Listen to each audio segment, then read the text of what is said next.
going to switch gears here for a moment. We will certainly get back to this, but it is Wednesday, and with it, it's our weekly SOS house call. We're going to go to that right now. Okay.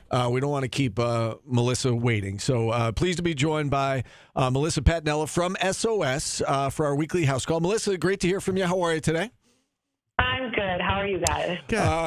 Hopefully you're having a better day than we are. Did you do any mental health help? Because I need it. That's not as much my wheelhouse, unfortunately. Hopefully you can put us in touch with the right people, though. No, it's been a day, but that's okay. I want to lead with a question. Okay, go ahead, All right, Paulie.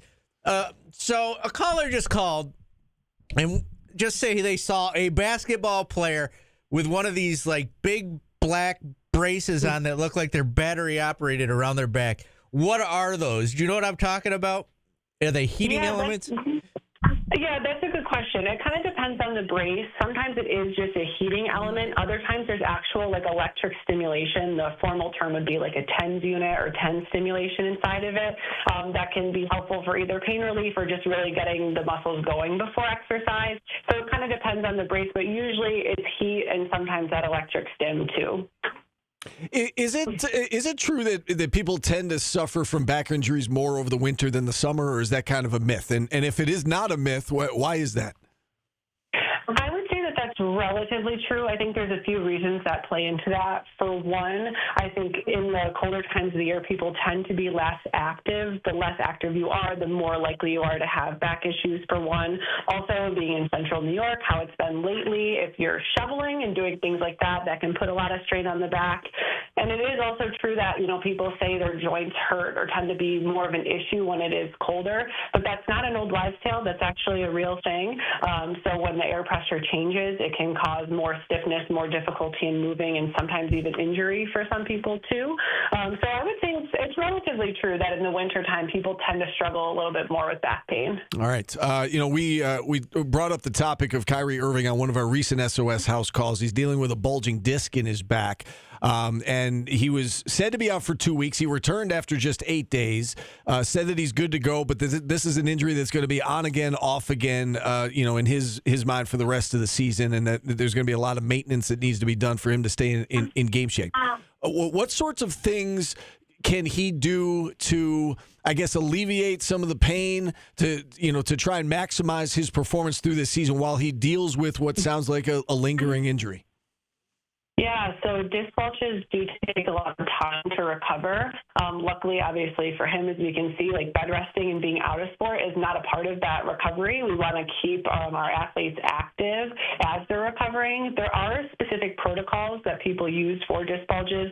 One of the more famous ones that people tend to be familiar with is called the McKenzie protocol. This is an exercise routine that actually involves specific repetitive movements to help reduce the disc bulge and help with the symptoms. A lot of times they'll also be using things similar to those back braces we were just chatting about, using modalities like heat, electric stimulation, massage to kind of keep the symptoms at bay. But another important component to that too is working with their trainers, making sure they're doing exercises to improve their tolerance and they're back to those high levels of activity, doing spinal stabilization, doing core exercises, compound lifts, just making sure that, again, they're keeping themselves strong and in shape to take on all of the various forces that they have to while they're playing the sport. So it's kind of a mix of doing things, for one, to reduce the symptoms and kind of for maintenance purposes, and on the other end, still pushing it and, building strength as the time goes on. I know your specialty is in the spine, and, along those lines, it's well documented that, athletes need sleep. We all need sleep, right? We need quality sleep. Sometimes with a back injury, I would imagine it's easy to get into some bad habits even while sleeping and maybe, sleep in a position that causes you further damage down the road. Can you talk a little bit about, I guess, the do's and don'ts when it comes to back issues and the spine and keeping the spine aligned, whether it's during the day or at night when we're laying down trying to sleep?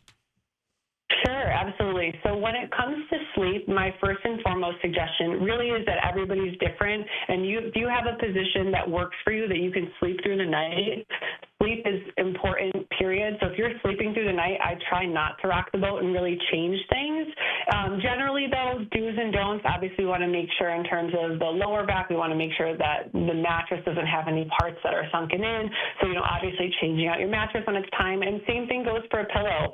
Oftentimes people have pillows for years and years and aren't really thinking about it, but the whole spine needs to be supported in sleep. So having a good pillow is also important.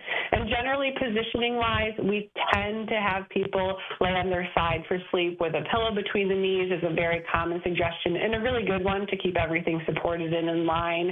If you're more of a back sleeper, having a pillow underneath your knees, and if you're more of a belly sleeper, like cocking one leg or bending one knee to really help neutralize the spine so it's not too arched.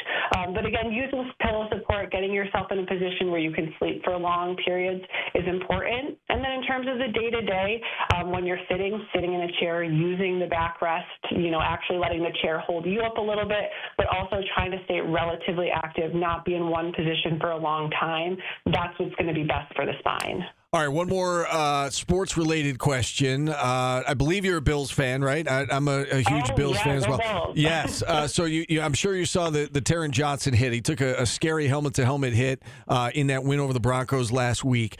He cleared concussion protocol, but then he was evaluated for a neck injury, eventually did return. What's the concern when you see somebody suffer, like whiplash like that in the way that he took the hit? And even though he was cleared to return, is that something, in your opinion, that they would have to continue to monitor moving forward, or because he returned to action, is he good to go? Yeah, so I would say immediately what they're looking at is not just for whiplash, but even more so that compression type force, a compression injury through the head when you get hit helmet to helmet like that. That can be a bigger issue as it relates to getting a disc bulge in the neck or even sometimes a fracture. So that's initially what they're trying to clear, make sure that his range of motion is good, there's no major injury there. Because whiplash tends to be more muscular, that's something that they'll let players play through. They'll treat it with things like heat, massage, gentle stretching, exercises, that day and the days following it. And they're going to definitely continue to monitor someone like that for one, from a concussion sense. Concussion symptoms can also come on days later. So they're going to continue looking for that, as well as watching the range of motion of the neck, making sure he's not getting any numbness and tingling down the arms or into the head or the upper back as well. They'll likely be monitoring that within the week following, but if it stays at bay at that point, that's likely when they would drop that monitoring and let him just play. All right, Melissa, great stuff. So sorry to keep you waiting. We appreciate you coming on. Good stuff as always, and go Bills. Yes, absolutely. Thank you guys so much. All right, Melissa Patnella, our weekly SOS house call. And with that, we're going to double up on the breaks here. We'll figure it out. No? Yes? No? We'll just come back to a quick segment. Okay, so regular break structure here. We'll wrap up hour number one next on ESPN Radio.